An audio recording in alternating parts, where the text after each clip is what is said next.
a year later.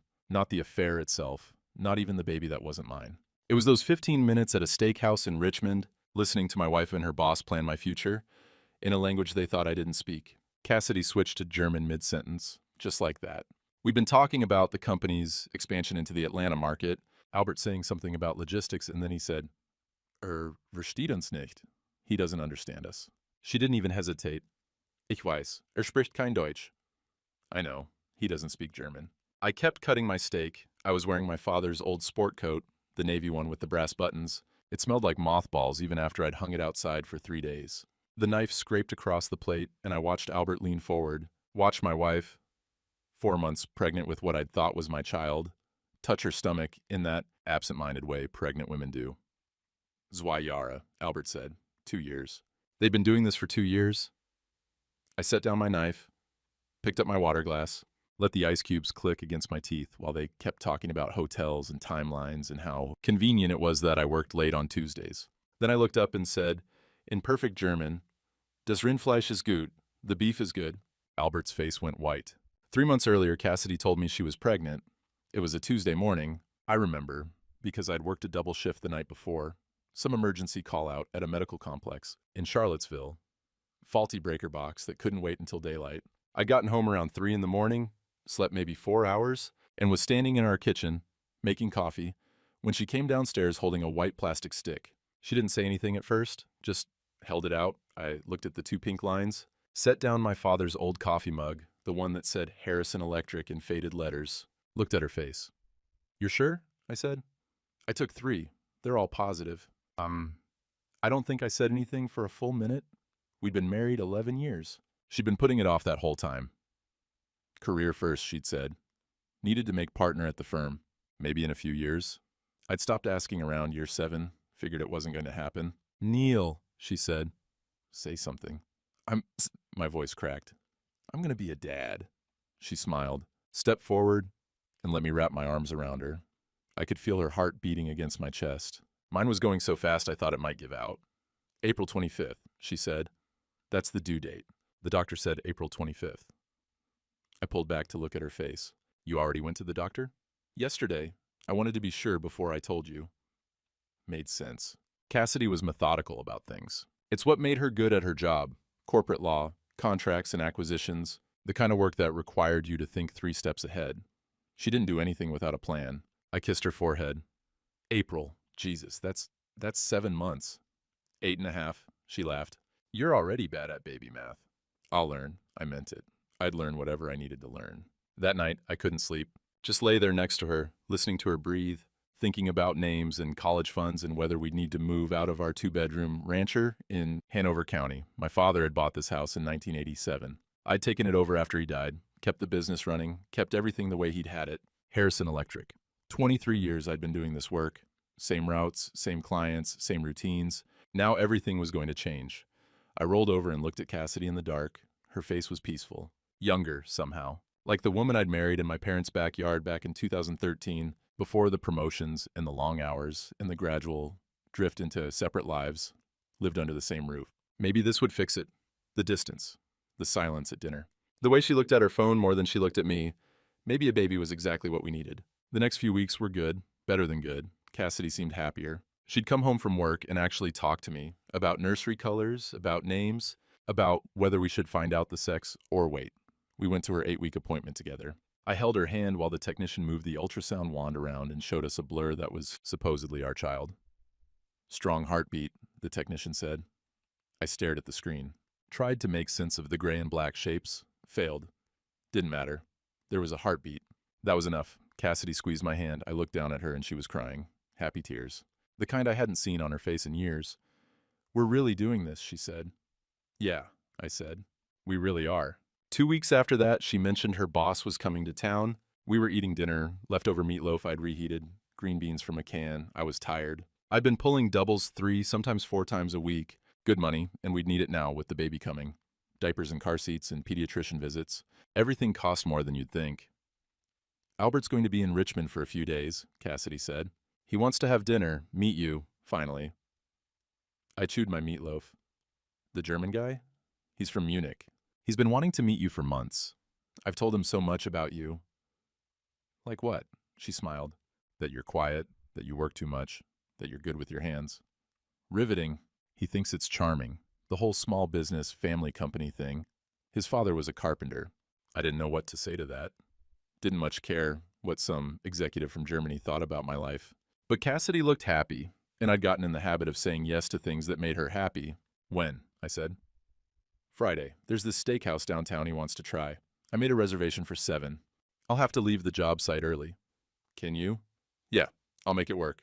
She reached across the table and squeezed my hand. Thank you. This means a lot to me. He's important. For my career, I nodded, finished my meatloaf. Tried not to think about how she'd touched my hand more in the last 2 weeks than she had in the previous 2 years. Friday came. I left the job site in Alexandria at 4:30, fought traffic down I-95, got home at 6 with barely enough time to shower and change. I pulled out the sport coat my father used to wear to church. Navy blue, brass buttons, probably 30 years old. It was the only thing I owned that didn't look like work clothes. It still smelled like him, like Old Spice and pipe tobacco. I'd quit smoking when he got diagnosed, lung cancer stage 4, gone in 6 months. But the coat had held onto the scent somehow. Cassidy came out of the bedroom in a black dress I'd never seen before. Her hair was different, styled. She was wearing more makeup than usual. You look nice, I said. Thanks, you too. That coat, is that your dad's? Yeah. It's good on you.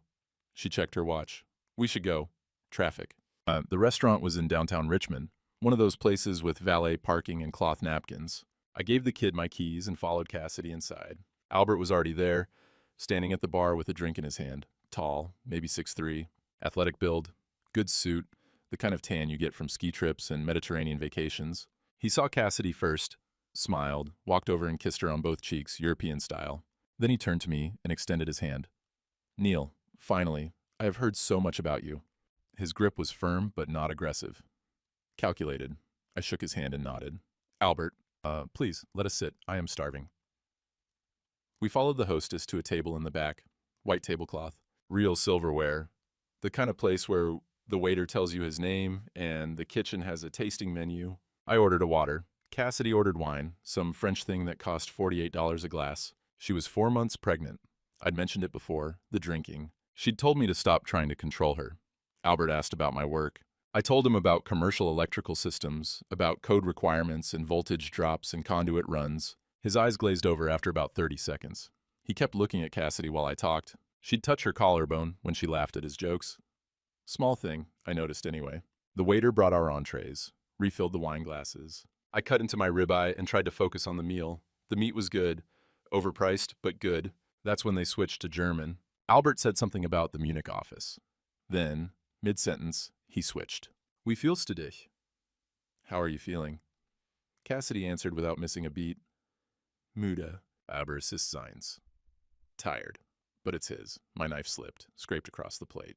That sound that makes your teeth hurt, neither of them noticed. I learned German in high school. Got good at it in college. Spent a summer in Stuttgart back in 2001, back when I thought I might do something different with my life. Before Dad got sick, before I came home to take over the business, before everything got small and familiar and safe. I never told Cassidy about it, never came up. In 11 years of marriage, she'd never asked if I spoke any other languages. Why would she? Albert leaned forward. Bist du sicher, dass nichts weiß? Are you sure he doesn't know anything? Ist nicht dumm, aber stellt keine Fragen. He's not stupid, but he doesn't ask questions. I kept chewing. The steak tasted like wet cardboard. I could feel my pulse in my temples. That slow, heavy thud you get when your blood pressure spikes. I reached for my water glass. Ice cubes clicked against my teeth. They kept talking. About the timeline. About hotels, the Ritz downtown, someplace in Asheville. About how I'd been working double shifts for 8 months. How convenient that was. How I was barely home. Die Ritz, jeden Dienstag, Cassidy said. The Ritz, every Tuesday. Tuesdays, the nights I worked late. The nights I told her not to wait up. 2 Jahre, Albert said. Almost proud. 2 years. 2 goddamn years. Cassidy put her hand on her stomach. Nach der Geburt können wir es ihm sagen. Oder auch nicht. After the birth, we can tell him. Or not. She was talking about telling me the baby wasn't mine. Or not telling me. They hadn't decided yet. Like it was a question of logistics.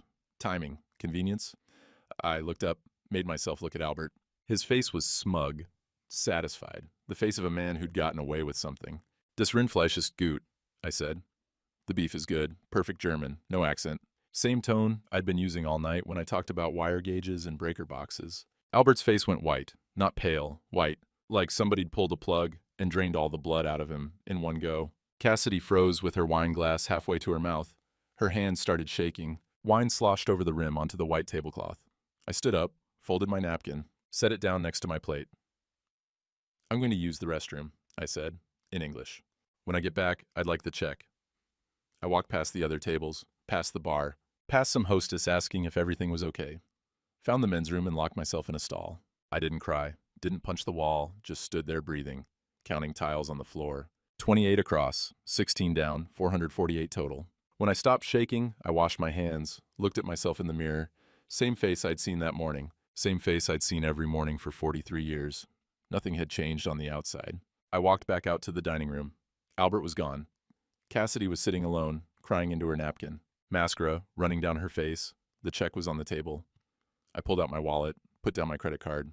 Didn't look at her, didn't say anything. The waiter came and processed it, brought the slip back. I signed it. Calculated 15% tip, not 20, 15, the only revenge my body would let me take. I stood up. "Neil," Cassidy said. Her voice was small, broken. "Please." I looked at her, really looked at her. The woman I'd married in my parents' backyard, who'd cried at my father's funeral, who'd told me 3 months ago she was pregnant, and I'd been so happy I couldn't speak. "I'll sleep in the guest room tonight," I said. "Tomorrow we'll figure out the rest." I walked out to the parking garage, got in my truck, sat there for 40 minutes before I trusted myself to drive. The drive home took 30 minutes. I don't remember any of it. When I got there, the house was dark. Cassidy's car wasn't in the driveway. I let myself in through the front door and stood in the living room for a while. Everything looked the same. Same couch, same coffee table, same framed photos on the mantle. Our wedding, my parents, Cassidy's family at Christmas. All of it a lie. I went to the guest room, sat on the edge of the bed, stared at the wall. Around midnight, I heard her car pull up, heard the front door open, heard her footsteps in the hallway. She stopped outside the guest room. I could see her shadow under the door. "Neil," she said, quiet, almost a whisper. I didn't answer. "Can we talk, please?" "Not tonight." "I need to explain." "Not tonight, Cassidy." Silence. Then her footsteps moving away. The bedroom door closing. After a while, I heard her crying, muffled, distant. I lay down, stared at the ceiling, didn't sleep. The next 3 days were the same. I went to work, came home, ate dinner by myself in front of the TV. She'd leave plates for me in the microwave. Things she knew I liked. Meatloaf, pot roast, that chicken thing with cream of mushroom soup, comfort food, like she could cook her way back into my good graces. I couldn't eat any of it. Everything tasted like nothing. She kept trying to talk, standing in the doorway of the guest room at night, asking if we could talk, if I'd come to bed, if I'd please just yell at her or something. I'd say I was tired. I'd say I needed time. I'd say anything that would make her go away without me having to actually feel what I was feeling. I went to work, pulled wire, installed fixtures, talked to clients about load calculations and grounding requirements, normal things, safe things, things that made sense. At night, I'd lie in the guest room and run through it all again. Every conversation, every late night, every time she'd said she was working late or going to a conference or meeting a friend for dinner. 2 years, the baby was due in April. She'd said April 25th. But if they'd been going to that fertility clinic in June last year, 16 months ago, and she'd gotten pregnant in June this year, the math didn't work. March, not April. She'd moved the dates around. Made it seem like conception happened in August when I'd been home, when it could have been mine. June. I'd been in Charlotte for 3 weeks in June. Emergency retrofit on a hospital complex. She'd been alone, or not alone. She'd been with him. I thought about the ultrasound. The technician saying strong heartbeat, or me squeezing Cassidy's hand, her crying, happy tears. Had any of it been real? Thursday morning I called in sick, first time in 4 years. My foreman, Danny, good guy, known him since high school, didn't believe me, but he didn't push it. "You sound like hell, Neil." "Yeah. Take care of yourself. We'll handle it." I waited until Cassidy left for work. She'd been going in late, leaving early, probably hoping I'd notice, hoping I'd feel bad for her. I didn't. Once her car was gone, I went through everything. Started with the credit card statements. We had separate cards, but a joint account. One of those things we'd set up early on that never made sense to change. I'd never looked at her charges before. Never had a reason to. I spread them out on the kitchen table. 18 months worth. Started highlighting hotels, the Ritz-Carlton downtown, 47 charges over 18 months. I cross-checked them against my work calendar. Every single one was a Tuesday. The nights I told her I'd be late. The nights she said not to wait up, she'd just go to bed early. The Grand Bohemian in Asheville. 6 times. Some boutique place in Savannah I couldn't even pronounce. Always midweek, never weekends. Never when I'd be wondering where she was. Lingerie from places I'd never heard of. Expensive places. $200, $300 at a time. She'd never worn any of it around me. Restaurants. The same steakhouse we'd gone to with Albert, over and over, same day of the week, Tuesday. I worked late on Tuesdays. Then I found the charge that made me stop. $740. Some clinic in Short Pump I didn't recognize. I Googled it. Fertility specialist. Dated June 15th, 2023. 16 months ago, I sat down. Just sat there, the kitchen table, with papers spread out everywhere, and my hands shaking so bad I couldn't hold the pen anymore. She'd been trying to get pregnant. With him for over a year. I thought about that night at the dinner. It's his. The baby's his, not mine, never mine. I'd wanted to be a father since I was 30, 13 years. Cassidy had kept saying she wasn't ready. Career first, needed to make partner, maybe in a few years. And the whole time she was trying to have a baby with her boss, I pulled out my phone, looked up divorce attorneys in Richmond, read reviews, picked one, Eleanor Pruitt, 60-something. Plain spoken, specialized in high-asset divorces. Good. I called her office. Got an appointment for that afternoon. Eleanor Pruitt's office was in a converted townhouse near Carytown. Wood floors, leather furniture, shelves full of law books that probably hadn't been opened in 20 years. She was exactly what her photo suggested. Gray hair, reading glasses on a chain, sensible shoes, the kind of woman who'd seen every variation of human mess and wasn't impressed by any of it. Mr. Harrison, she said, shook my hand, firm grip. Sit. I sat, told her everything, the dinner, the German, the credit cards, the fertility clinic, the baby that wasn't mine. She took notes, didn't interrupt. When I finished, she set down her pen and looked at me over her reading glasses. 2 years, she said. Yeah. And she's 4 months pregnant. Yeah. Do you want a paternity test? Or are we proceeding under the assumption that what you heard is true? That stopped me. I hadn't thought about it, about whether I wanted proof or whether what I'd heard was enough. I want the test, I said. Smart. Virginia's a fault-based divorce state. Adultery is grounds under Virginia Code FAR 2091-1. No separation period required. But we'll need documentation. The paternity test will help. So will those credit card statements. She opened a folder, pulled out papers. I'm going to ask you some questions. You're not going to like them, but I need honest answers. Okay. Do you want parental rights to this child? It's not my child. That's not what I asked. I stared at her. Tried to figure out what she was asking. Then it hit me. She was asking if I'd fight for custody, for visitation, for the right to be a father to a kid that wasn't biologically mine, the kid I'd been picturing for 3 months, the kid I'd started building a future around. No, I said. I don't. She nodded, wrote something down. Do you own property together? A house in Hanover County. My father bought it in 1987. I took it over when he died. Both our names are on the deed now. We'll need to protect that. You'll likely keep it in the settlement, but we'll file an emergency motion for interim distribution to freeze joint assets. You said joint credit card account? Yeah. We'll freeze that too. She's been funding an affair with your money. That works in our favor.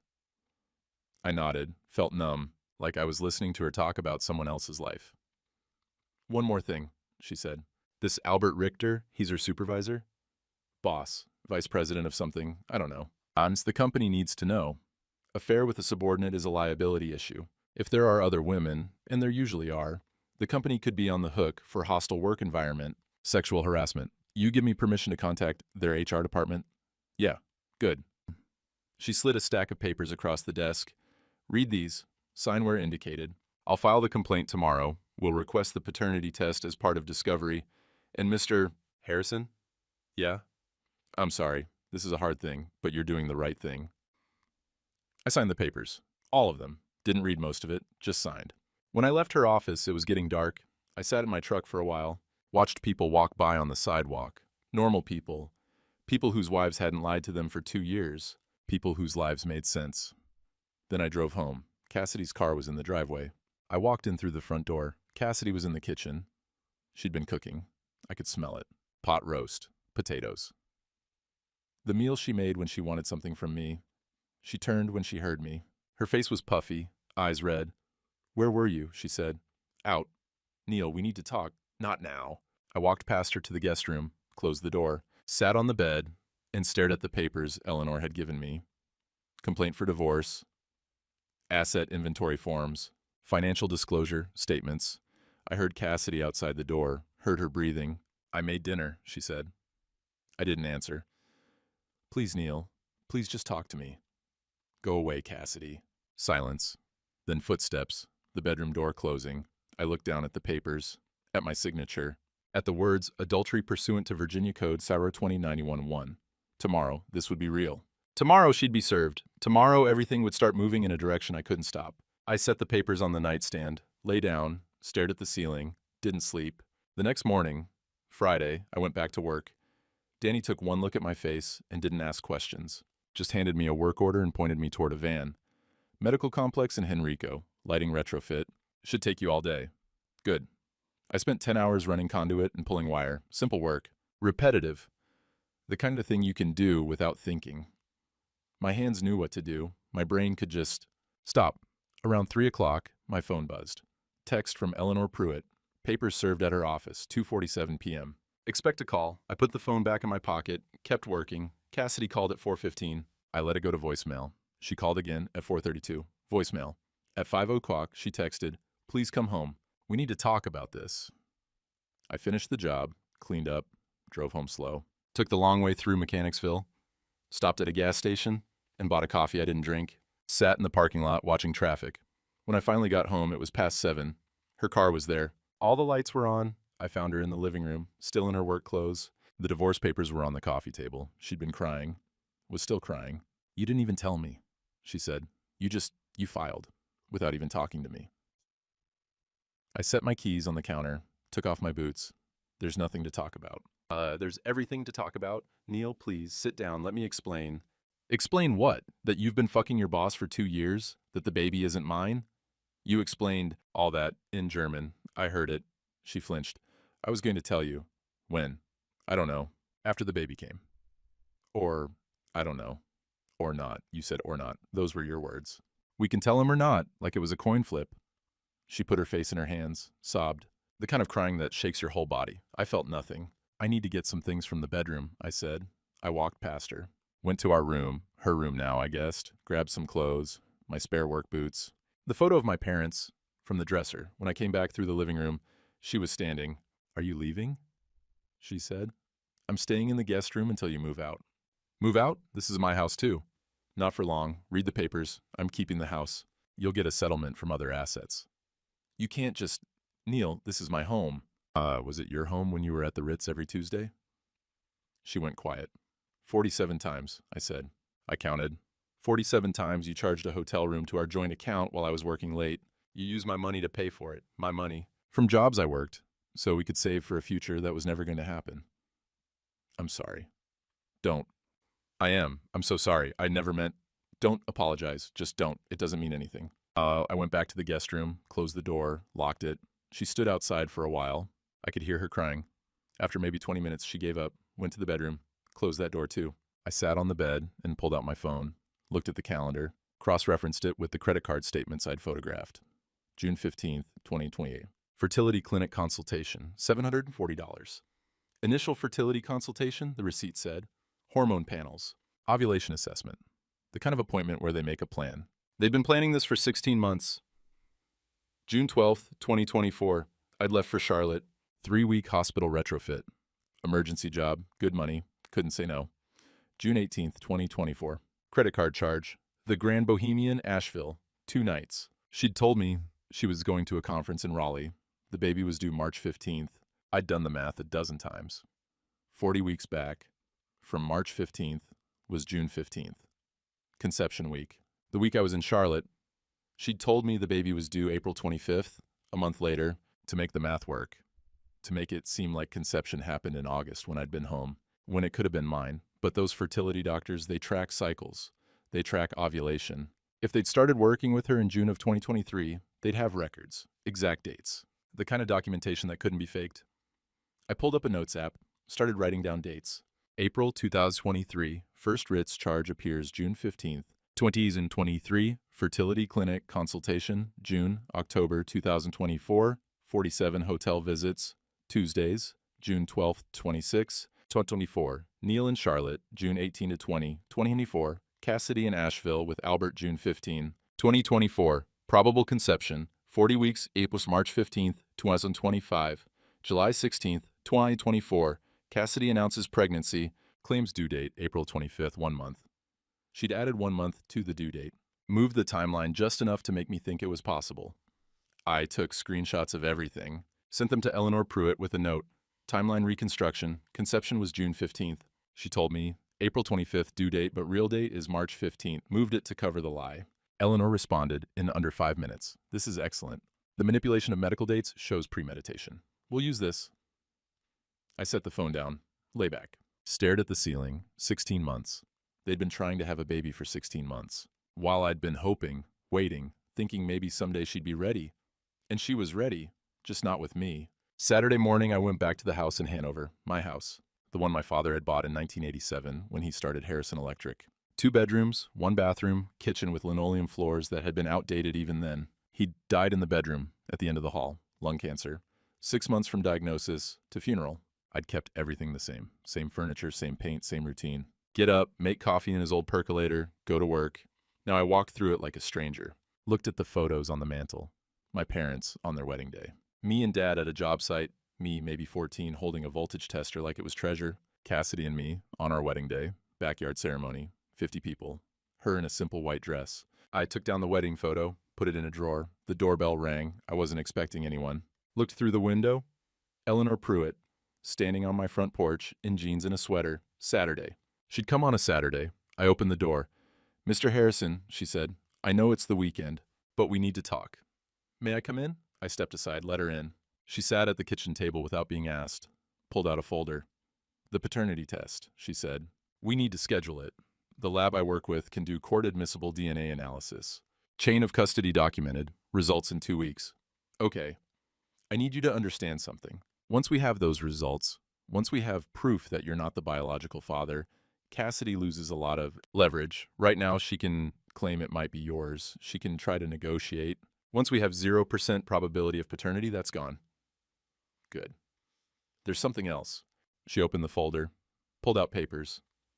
I contacted the company yesterday, talked to their head of HR, gave them the timeline, the hotel records, the fact that Albert Richter is her direct supervisor, and they're bringing in outside counsel, a firm out of D.C. that specializes in Title VII cases. Sexual harassment, hostile work environment, the company's worried about liability. I don't care about the company.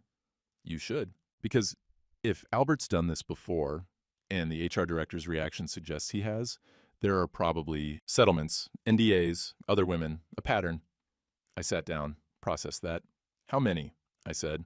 I don't know yet, but enough that they're taking it seriously, enough that they're not protecting him. What happens to him? If the investigation finds what I think it will, termination, possibly legal action. And Mr. Harrison, he's on an L1 visa, intercompany transfer. If the company terminates him, they withdraw visa sponsorship. He'd have 60 days to find new employment or leave the country. I thought about Albert's face at that dinner, the confidence, the smugness, the way he'd looked at Cassidy like she was his. How long? I said. For the investigation, 2, maybe 3 weeks. They'll move fast. This kind of thing, they want it contained.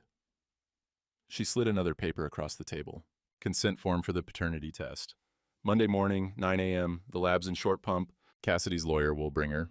You come separately. They'll take samples from both of you and from Cassidy. 2 weeks after that, we'll have results. I signed the form. Mr. Harrison, Eleanor said, I need to ask you something, and I need an honest answer. Okay. Are you going to be all right through this? Because I've seen men, good men, lose themselves in this kind of thing. The anger eats them up, they make bad decisions, they do things they regret. I'm not angry, I said. Yes, you are. I looked at her, she looked back, steady, unflinching. Maybe, I said, but I'm not going to do anything stupid. Good. Because the best revenge here isn't confrontation. It's not yelling or breaking things or making a scene. It's documentation. It's letting the system work. It's walking away clean with your assets and your dignity intact. I know. Do you? My father used to say something. Don't get mad, get accurate. He meant it for electrical work. Measure twice, cut once, but it works for this too. Eleanor smiled. Small. Sad. Your father sounds like he was a smart man. He was. She stood, gathered her papers. Monday, 9 a.m. After that, we wait. And Mr. Harrison, stop sleeping in that guest room. This is your house. You sleep in your own bed. Let her figure out where she's going to go. After she left, I sat at the kitchen table for a long time, looked at the papers, the consent form, the divorce complaint, the asset inventory. Everything documented, everything accurate. My phone buzzed. Text from Cassidy. Can we please talk, face to face? I need to explain things. I typed back, Monday, 9 a.m. Paternity test, Short Pump Medical Center, be there. She responded immediately, what? Neil, you can't just... I turned off my phone, went to the bedroom, my bedroom, stripped the sheets, put on clean ones, lay down in the middle of the bed, slept. Sunday, I didn't see her. She stayed in the guest room. I stayed in the bedroom.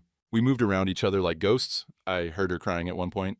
Didn't go to her. Didn't say anything. Around noon, someone knocked on the bedroom door. Neil? Her voice, small. I made lunch. If you want some. I'm fine. Please, we have to talk about tomorrow, about the test. 9 a.m., Short Pump Medical Center. That's all you need to know. Silence. Then, do you really think it's not yours? I opened the door, looked at her. She looked terrible. Hair unwashed, face puffy, still in pajamas. I was in Charlotte, I said. June 12th through June 26th, 3 weeks. You were in Asheville with him, June 18th through 20th. The baby's due March 15th.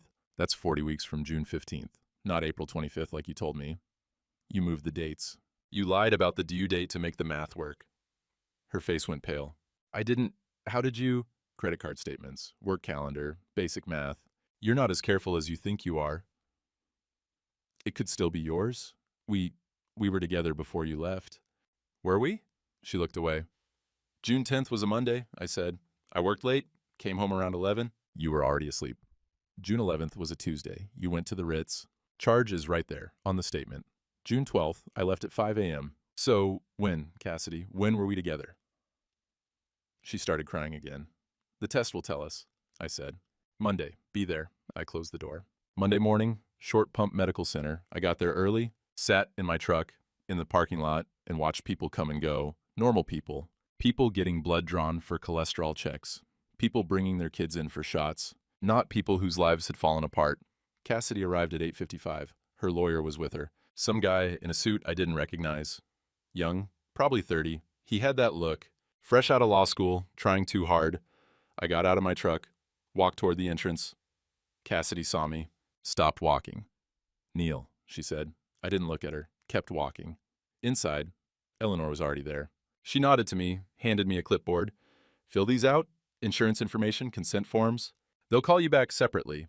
The lab tech called me first. Small room, sterile. She swabbed the inside of my cheek, put the sample in a tube, labeled it, had me sign a form confirming chain of custody. 2 weeks, she said. Results will go to your attorney. Okay. I walked back out to the waiting room. Cassidy was going in. She looked at me. I looked past her. Eleanor touched my arm. Let's wait outside. We stood in the parking lot. Cool morning, October air, leaves starting to turn. What happens now? I said. We wait. 2 weeks. In the meantime, I'm going to file a motion for temporary support. Make sure she's not draining any joint accounts. And we'll wait to see what the company finds. When do you think they'll find something? I know they will. Men like Albert Richter don't stop at one affair. They have a pattern. And patterns leave trails. Cassidy came out, walked to her car without looking at us. Her lawyer said something to Eleanor. Eleanor nodded. They exchanged business cards. Then Cassidy was gone. Now what? I said. Now you go to work. You keep living your life. You don't contact her unless it's through me, and you wait. I went to work, pulled a double shift, didn't want to go home. Danny noticed. You okay, man? He said. Not really. Anything I can do? No, he nodded, handed me another work order. Take the Ashland job. Industrial panel replacement. 3, maybe 4 days. You can stay in a motel if you want. Company will cover it. Yeah, okay. I spent 3 days in Ashland. Replaced panels in a manufacturing plant. Ate dinner at a Waffle House. Slept in a motel room that smelled like bleach and old cigarettes. It was better than going home. Thursday afternoon, Eleanor called. The company finished their investigation, she said. That was fast. They were motivated. They found 2 prior incidents. Both subordinates, both affairs. Both settled with NDAs and severance packages. One in 2019, one in 2021. The pattern's clear. What now? They're terminating him today. and they're withdrawing his visa sponsorship. He has 60 days to leave the country. 60 days. That's the grace period. But Eleanor, he'll leave sooner. Men like that, they don't stick around when things fall apart. He'll be gone in 2 weeks. And Cassidy? She still works there, but HR is aware of the situation. They're watching. If there's any retaliation, any hostile work environment, she can file a complaint. And as I laughed, couldn't help it. What's funny, Eleanor said. She was worried about her career, about making partner, about what people would think, and now everyone knows. Probably not funny to her. No, probably not. That night, I drove back to Hanover, pulled into the driveway around 7. Cassidy's car was there. I found her in the living room. She looked up when I came in. Albert's been fired, she said. I know. Did you do this? I provided documentation to the company's HR department. They did the rest. You ruined his life. No, he did that himself. I just made sure people knew about it. She stood up. Her face was red, angry. You're vindictive. You're cruel. You're accurate, I said. That's what I am. Accurate. Every date, every charge, every lie, all documented, all true. He loved me. No, he didn't. He used you, same as he used the 2 women before you. Same as he'd have used the next one after you got too old or too inconvenient. You don't know that. The company found settlements, 2 of them. NDAs, other women he had affairs with, other subordinates he manipulated. You weren't special, Cassidy. You were a type. She slapped me. I didn't move, just stood there. Felt the sting spread across my cheek. Feel better? I said. She started crying, collapsed back onto the couch. He said he was going to leave his wife. He said we'd be together. He said he has 2 kids in Germany. Did he tell you that? Ages 12 and 9. He was never going to leave them. She put her face in her hands. The paternity test, I said. Results come back in a week and a half. What do you think they're going to say? I don't know. Yes, you do. She looked up at me, mascara running, face blotchy. It might still be yours, she said. There's a chance. June 10th, the Monday before I left for Charlotte. You went to the Ritz that night. Charge is on the statement. 8 p.m. to midnight. I worked late. Came home at 11. You said you went to bed early, but you didn't. You were with him. I have all the statements. Every charge, every date, every lie, and I have your work calendar, the one you sync to the shared account. You had dinner with client marked for 8 p.m., but the charge says Ritz-Carlton, not a restaurant, a hotel. She went quiet. There's no chance, but I said, you know it, I know it. The test's just going to make it official. What do you want from me? She whispered. Nothing. I want you to sign the divorce papers. I want you to move out. I want you to leave me alone. Neil, I'm going to the guest room. I don't want to see you. I don't want to talk to you. When the test results come back, Eleanor will call you. After that, we finalize the divorce. You get your settlement, you move out, and we never have to see each other again. I walked past her, went to the guest room, locked the door, sat on the bed, and waited for my hands to stop shaking. 10 days later, Eleanor called. Results are in, she said. I was at a job site in Mechanicsville, replacing outlets in a dental office. I set down my screwdriver and walked outside. And 0% probability of paternity. The lab's report is court admissible. Chain of custody documented. No chance of error. I leaned against my truck, looked up at the sky. Clear. Blue. Normal. Mr. Harrison, you still there? Yeah. I'm sending the results to Cassidy's attorney today. I'm also filing an amended complaint. We're adding fraud to the adultery grounds. The manipulation of the due date, the fertility clinic records, it all shows premeditation. Okay. There's something else. The company sent over their investigation report. I told you they found 2 prior incidents. What I didn't tell you, because I just found out, is that they found your audio recording. I went still. What audio recording? From the dinner, the German conversation. Your phone was in your shirt pocket, wasn't it? You recorded the whole thing. I had. I'd started the voice memo app when I went to the bathroom. Left it running when I came back. 43 minutes of audio. I'd sent it to Eleanor a week ago. Hadn't thought much about it since.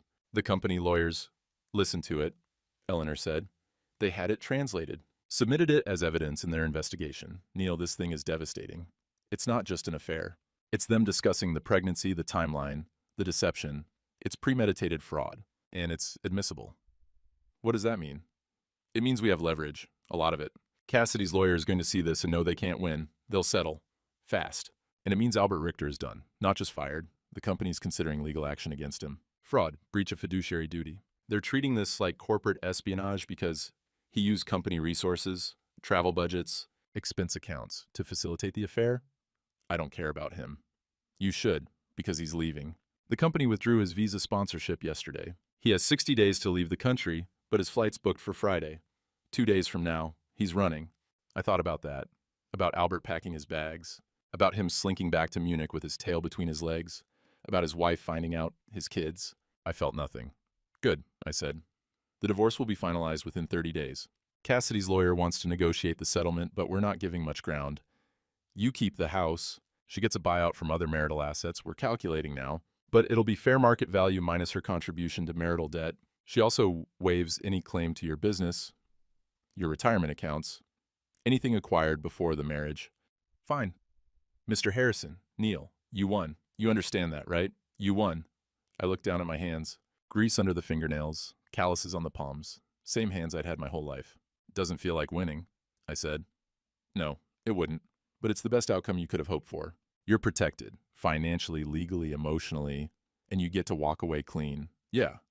Take care of yourself. I'll call you when the settlement's ready to sign. She hung up. I stood in the parking lot for a while, watched cars drive by on Route 301, watched people go in and out of the dental office. Normal people, people with normal problems. Then I went back inside and finished replacing the outlets. That night, I got home late. Cassidy's car wasn't in the driveway. I went inside. The house was dark. I turned on the lights, walked through the rooms. Her things were gone. Clothes, toiletries. The framed photo of her parents from the mantel. The decorative pillows she'd bought for the couch. There was a note on the kitchen table. I'm staying with my sister. My lawyer said, we need to finalize the settlement. I'll sign whatever you want. I just want this to be over. I'm sorry. I know that doesn't mean anything to you, but I am. See, I folded the note, threw it in the trash, walked through the house again. It felt bigger, emptier, like a museum of my old life. I went to the second bedroom, the one we'd never used for anything, the one that was supposed to be the nursery. I'd started preparing it back in July, when Cassidy first told me she was pregnant. I'd bought paint, soft yellow, gender neutral. I'd bought a crib still in the box, leaning against the wall. I'd bought a baby name book. Left it on the windowsill. I stood in the doorway, looked at all of it, the paint cans, the unopened crib, the name book with the bookmark still on page 47, boy's name starting with H, Harrison family tradition. My father was Henry, his father was Harold. I'd bookmarked Harrison. Thought it would be nice. Harrison, a legacy. I picked up the name book, flipped through it, saw the names I'd circled, Harrison, Henry, Harold, Hugo, closed it, set it back on the windowsill, walked out, closed the door. The settlement took 3 weeks to finalize. Cassidy signed everything, didn't fight, didn't negotiate, just signed. The house was mine, the business was mine. She got a check for $73,000, half the equity in the house, minus her share of the credit card debt from the affair. Eleanor had been thorough. Every hotel charge, every dinner, every purchase, all of it documented, all of it deducted from Cassidy's share. The divorce was finalized on January 15th, 97 days from filing to final decree. Eleanor was right. Fault-based divorce in Virginia, uncontested, moved fast. I signed the papers in Eleanor's office. Cassidy wasn't there. Her lawyer brought her signature, notarized. That's it, Eleanor said. You're divorced. Okay. How do you feel? I thought about it, tried to find the right word. Tired, I said. She nodded. That's normal. This kind of thing, it takes more out of you than you think. You should take some time. Real time, not just a weekend. Actually rest. I'm fine. You look like a ghost, Mr. Harrison. I've seen a lot of men go through this. The ones who do okay are the ones who let themselves grieve. The ones who don't, they carry it forever. I'll think about it. I left her office, drove home, sat in the driveway for a while, divorced. 43 years old, divorced, no wife, no child, no future I'd been planning for. Just me in this house and the rest of my life. I went back to work, pulled double shifts, triple shifts sometimes. Danny tried to talk to me about it. Neil, man, you gotta slow down. You're running yourself into the ground. I'm fine. You're not fine. You look like hell. When's the last time you slept? I sleep. How much? Enough. He shook his head. Take some time off. Please, real time. A week, 2 weeks. Go somewhere. Do something. Anything but this. I said I'm fine. But I wasn't. I knew I wasn't. I could feel it. The exhaustion that lived in my bones. The numbness that had replaced everything else. The way food tasted like nothing and sleep didn't actually rest me. And every day felt exactly like the one before it. 6 months passed like that. Work, home, sleep, repeat. Then one morning in April, Danny pulled me aside. "You're taking a week off," he said. Not asking. Telling. "You look like a ghost, Neil. You're scaring people. Take the damn week, go somewhere, do nothing. I don't care, but you're not working. Danny, not negotiable. You've got the PTO. Use it. I'll see you in 8 days." He walked away before I could argue. I didn't know what to do with a week off. Couldn't remember the last time I'd taken real vacation. 5 years? 6? The first day I slept until noon. Woke up feeling worse than before. The second day I tried to watch TV. Couldn't focus, everything seemed stupid. The third day I went for a drive. No destination, just drove. Ended up in Charlottesville. Walked around the downtown mall. Looked at bookstores. Went into one. Browsed. Found myself in the philosophy section. Saw a book about German existentialism. Picked it up. Flipped through it. The German was dense. Academic. Not like the German Albert and Cassidy had spoken. Not like the German I'd learned in Stuttgart. I bought it anyway. Spent the next 2 days reading. Didn't understand half of it. Didn't matter. It was something to do. Something that required focus. Something that kept my brain from spinning in the same circles it had been spinning for 6 months. On the 6th day, I went to a coffee shop. Small place in Carytown. Brick walls, local art. The kind of place that roasted their own beans and took coffee seriously. I ordered black coffee. Found a table in the corner. Pulled out the German philosophy book. I'd been reading for maybe 20 minutes. When someone said, "Excuse me, is that Heidegger?" I looked up. Woman. Early 50s maybe, short gray hair, glasses, carrying a coffee and a book of her own. "Yeah," I said. "In German?" "Yeah." She smiled. "Ist es gut?" "Is it good?" I blinked. Answered in German without thinking. "Es ist schwer, aber interessant." It's difficult, but interesting. She laughed. Switched back to English. "I'm sorry, I shouldn't assume. I don't meet many people reading Heidegger in the original German at a Richmond coffee shop. Oh, first time for everything. I'm Sarah Mitchell. I teach comparative literature at VCU. German's one of my specializations. Neil Harrison. I do electrical work. And read German philosophy. Sometimes." She gestured to the empty chair. "Mind if I sit? It's been a while since I've had a conversation in German. I'm a little rusty." "Sure." She sat. We talked. Started in German. Switched to English when the philosophy got too dense for casual conversation. She told me about her work, teaching, research, a book she was writing about post-war German literature. I told her about electrical systems, about how most people don't think about the wiring behind their walls until something goes wrong. "Like a lot of things," she said. "We don't notice the infrastructure until it fails." "Yeah. So what brings an electrician to Heidegger?" I shrugged. Needed something to think about, something that wasn't my life. "Bad year?"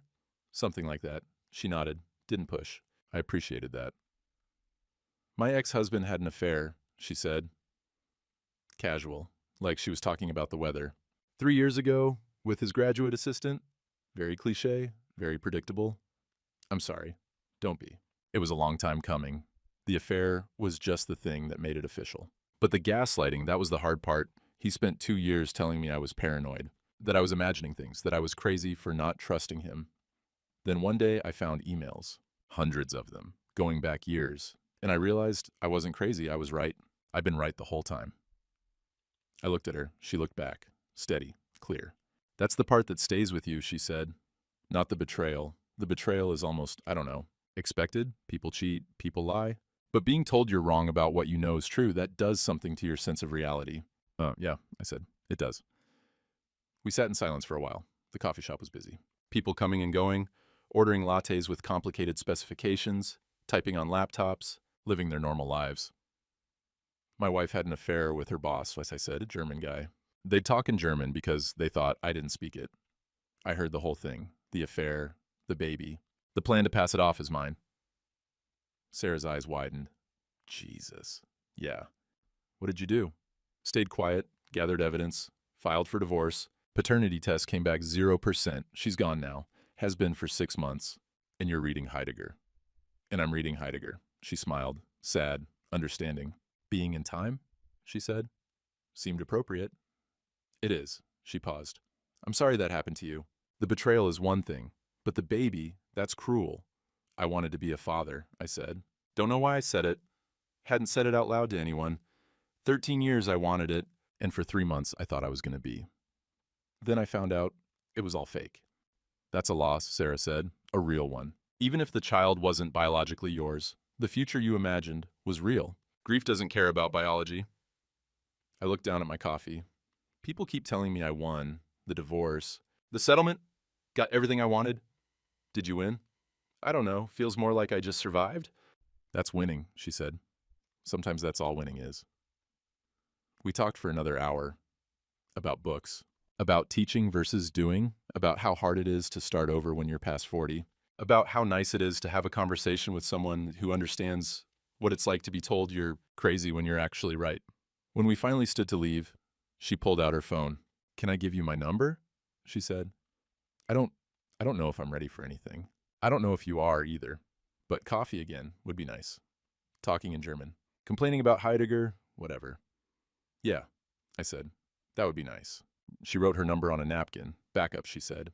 In case phones died. We walked out together, stood on the sidewalk in the spring sunlight. "Take care of yourself, Neil Harrison," she said. "You too, Sarah Mitchell." She walked one direction, I walked the other. I sat in my truck for a while, looked at the napkin with her number, thought about the conversation, about how easy it had been, how normal, how much I'd needed it without knowing I needed it. I didn't call Sarah for a week, didn't want to seem desperate, didn't want to seem too eager, didn't want to seem like I was using her as a replacement for the life I'd lost. Then I realized I was overthinking it. She'd given me her number, said coffee would be nice. That was it. Not a marriage proposal, not a commitment, just coffee. I texted her on a Wednesday evening. Sitting in my truck after a job in Glen Allen, stared at the phone for 10 minutes before I typed anything. "This is Neil from the coffee shop. Would you want to get coffee again sometime?" She responded in 5 minutes. "I'd like that. How about Saturday? Same place? 10 a.m.? Sounds good?" I set the phone down. Felt something I hadn't felt in months. Not quite hope, not quite excitement, just possibility. Saturday came. I got there at 9:45. Ordered black coffee, found the same corner table. Pulled out the Heidegger book and pretended to read while I watched the door. Sarah arrived right at 10. Jeans and a sweater, hair still damp like she'd just showered. She smiled when she saw me. "You're still reading it," she said. "Making progress, slow progress. That's the only kind of progress with Heidegger." And she ordered tea, Earl Grey, no milk, and sat down across from me. We talked about the book for a while, then about her research, about my work, about the weather, about nothing important. But it felt important anyway. After an hour, she checked her watch. "I should go. I have papers to grade." Yeah, I've got a job in the afternoon." We stood, walked outside together. The morning was cool. October air, leaves turning. "This was nice," she said. "Yeah, it was." "Same time next week?" "Sure." She walked to her car. I watched her go, felt that possibility feeling again. The next Saturday, we talked for 2 hours. About her daughter, 30 years old, living in Seattle, married, happy. Sarah saw her twice a year. Missed her constantly. I told her about my father, about taking over his business when he got sick, about keeping everything the same because change felt like betrayal. "He'd want you to move forward," Sarah said. "Maybe. Definitely. Parents don't want their children frozen in place. They want them to live." I thought about that, about the sport coat I still wore, about the house I still kept exactly the way it had been, about the routine I'd maintained for 23 years. "I don't know how to move forward," I said. "Nobody does. That's the secret. We all just pretend we know what we're doing until it starts to feel real." Does it ever feel real? Sometimes, in moments, like this one. By the third Saturday, we'd stopped pretending it was just about German philosophy. "Tell me about the gaslighting," I said. "You mentioned it before. Your ex." She stirred her tea, looked out the window at the street. "He had an affair with a graduate assistant. Started maybe 3 years before I found out. I knew something was wrong. The way he'd come home late. The way he'd shower immediately, change his clothes. I'd ask about it, and he'd tell me I was being paranoid, that I was imagining things, that I needed to trust him more." "But you weren't imagining it." "No. I found emails, eventually. Hundreds of them. Going back years. And the worst part wasn't the affair. It was realizing I'd been right the whole time. That I'd let him convince me I was crazy when my instincts were screaming at me." I nodded, understood that. The way Cassidy used to look at me when I asked questions, like I was being unreasonable, controlling, paranoid. "My wife told me I worked too much," I said, "that I was never home, that she felt alone. Made me feel guilty about the double shifts, about providing for us. But she was the one having the affair. Every Tuesday, the nights I worked late, she'd scheduled the whole thing around my work calendar." Sarah reached across the table, put her hand on mine. "That's cruel." Yeah.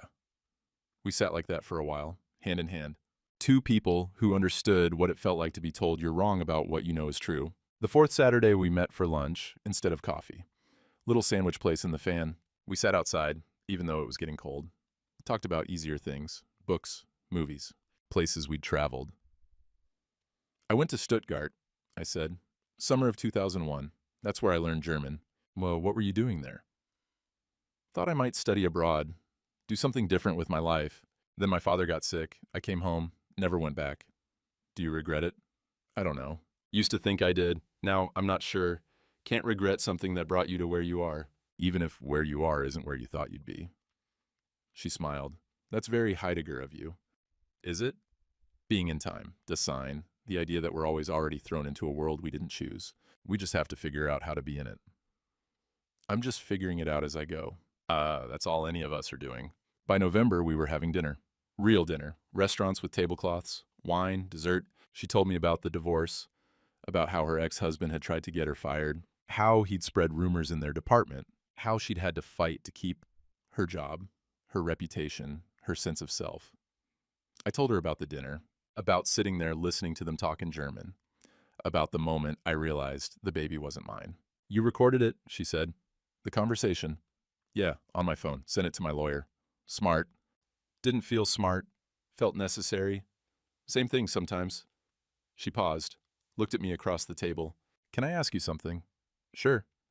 Do you still want to be a father? The question caught me off guard. I thought about it. About the nursery with the unopened crib. About the name book on the windowsill. About the future I'd imagined for 3 months before it disappeared. I don't know, I said. Maybe. Someday. But not like that. Not built on lies. No, never like that. December, 6 months since we'd met, we were back at the coffee shop, our corner table. She was grading papers. I was reading. Different book now. Something easier. We'd moved past Heidegger. It's been a year, I said. She looked up. Since the dinner? Yeah, October 4th. 1 year ago? Yesterday? How do you feel? I thought about it. Really thought about it. Different, I said. Not better exactly. Just different. Like I'm a different person than I was a year ago. You are. Is that good? I don't know. Is it? I think so. The person I was a year ago, he was naive, trusting. Thought people were basically good. Thought if you worked hard and did the right thing, life would work out. And now? Now I know better. People aren't basically good or basically bad. They're just people. They make choices. Some of those choices hurt other people. Sometimes on purpose, sometimes not. And working hard doesn't guarantee anything except tired muscles and a paycheck. She set down her pen. That's bleak. Is it? A little. Feels realistic. It is realistic. But realistic doesn't have to mean hopeless. I looked at her. What do you mean? I mean, you lost your marriage. You lost the chance to be a father. At least the way you'd imagined it. You lost a future you'd been building in your head for 13 years. That's real. That's loss. That's grief. But you didn't lose everything. You kept your business, your house, your dignity, your ability to trust your own judgment. And you met me. Is that supposed to make it worth it? No. Nothing makes betrayal worth it, but it means you're not alone. And it means the future's not completely empty. It's just different than you thought it would be. I reached across the table, took her hand. She squeezed back. Her hand was warm, steady. I'm not ready for this to be something, I said. Not yet. I know, neither am I. But I'd like it to be something, eventually. Me too.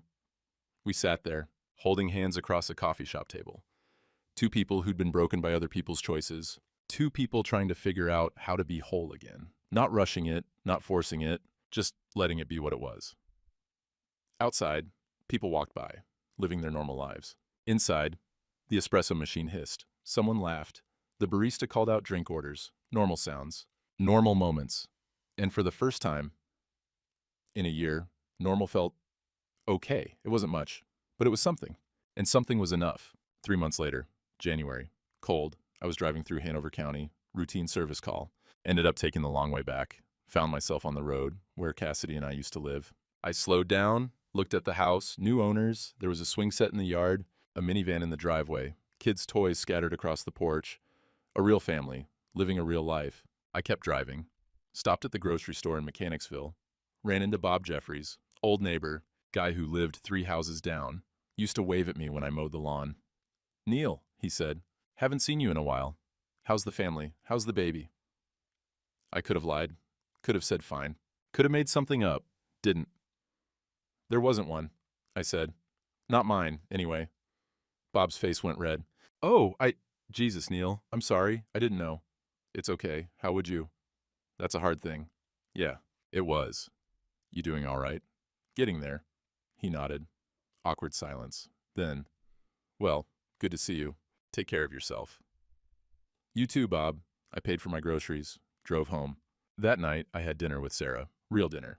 Not coffee. I'd cooked. Spaghetti. Nothing fancy. She'd brought wine. We ate in my kitchen, talked about her work, about my work, about whether to try that new Italian place downtown. Normal things. Easy things. After dinner, she helped me clean up. Wash dishes while I dried. I like this, she said. Dishes? This. Us. The easy parts. Me too. She turned to look at me. Where do you think this is going? I don't know. Where do you want it to go? Forward? Wherever that is? Sounds good. We finished the dishes, sat on the couch. She leaned against me. I put my arm around her. My father's sport coat was hanging on the coat rack by the door. Navy blue, brass buttons. The mothball smell had finally faded. I wore it sometimes. When I met Sarah for dinner. When I wanted to feel connected to something that lasted. It didn't mean what it used to mean. It wasn't my father anymore. Wasn't the past I was clinging to. It was just a coat, and maybe that was progress. Sarah fell asleep on the couch. I didn't wake her, just sat there.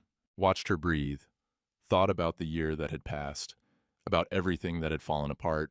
About everything that was slowly, carefully being built in its place. Not the future I'd planned. Not the life I'd imagined, but a life. Real, honest, built on truth instead of lies. I thought about the dinner. About Albert's face when I spoke German. About Cassidy's hand shaking. About walking out of that restaurant and not knowing what came next. A year ago, I'd been counting floor tiles in a bathroom. Trying not to fall apart. Now I was here, in my house. With a woman who understood. With a future that was uncertain but not empty. It wasn't happily ever after. But it was something. And something was enough.